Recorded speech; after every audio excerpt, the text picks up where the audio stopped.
জাতীয় সংসদে সংরক্ষিত নারী আসনের নির্বাচন নিয়ে বৈঠক চলছে ইসিতে। সভাপতিত্ব করছেন সিইসি এএমএম নাসির উদ্দিন। এতে চূড়ান্ত হতে পারে তফসিল। সভা থেকে সংসদ নির্বাচনে ব্যবহৃত সরঞ্জাম সংরক্ষণের বিষয়ে রিটার্নিং অফিসারদের নির্দেশনা দেওয়ার কথা রয়েছে। আলোচনা হচ্ছে 9 এপ্রিল অনুষ্ঠেয় দুটি আসনের নির্বাচনের সার্বিক প্রস্তুতি নিয়ে। আলোচ্য সূচিতে রয়েছে নির্বাচন পূর্ববর্তী মামলা এবং নির্বাচন পরবর্তী দায়ের করা আবেদনের বিষয়ে কমিশনকে অবহিত করবার বিষয়টি।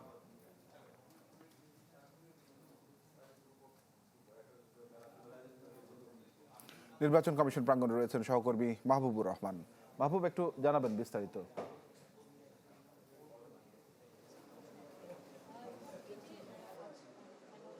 তানভীর, 11টার সময় এই নির্বাচন কমিশনের যেই 11তম কমিশন সভা এটি শুরু হওয়ার কথা ছিল, তবে 11টার বেশ খানিকটা পরে সেই সভাটি শুরু হয়েছে। প্রধান নির্বাচন কমিশনার রয়েছেন এবং সেই সভা কিন্তু এখনও চলছে।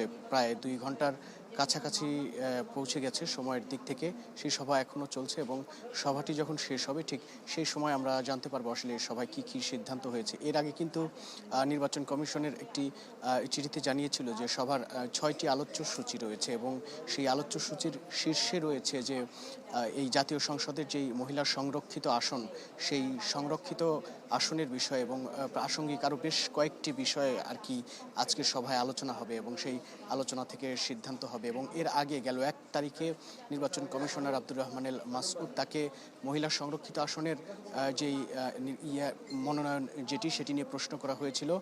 তিনি বলেছিলেন যে আজকের যেই কমিশন সভা, 11তম কমিশন সভা, এই কমিশন সভায় যে মিটিং হবে এবং আজকের এই বৈঠকের পরে আর কি এই বিষয়ে সিদ্ধান্ত আসার কথা রয়েছে বলে তিনি জানিয়েছেন। অর্থাৎ আমরা ধরে নিতে পারি যে আজকে মহিলা সংরক্ষিত আসনের যেই নির্বাচন সেটির তফসিল ঘোষণা হতে পারে এবং এর আগে যে নির্বাচনের যে 2টি আসন ফাঁকা রয়েছিল ঠিক সেই 2টি আসনের নির্বাচনের যেই 9 তারিখের যে বিষয়টি সেই বিষয়ে কথা হতে পারে এবং নির্বাচনের সময় যে সকল মামলা রয়েছে এবং সেগুলোর বিষয়ে কিন্তু কথা হতে পারে, আলোচনা হওয়ার কথা রয়েছে। তানভীর। মাহবুব, ধন্যবাদ আপনাকে। সময়ের সাথে সাথে দেখা দেয় নিত্য নতুন প্রয়োজন। রেডি থাকতে হয় প্রতি মুহূর্ত। তাই এলো ইনোভার, যেন আপনি লাইফে থাকেন রেডি প্রতিদিন। Innova, designed for now.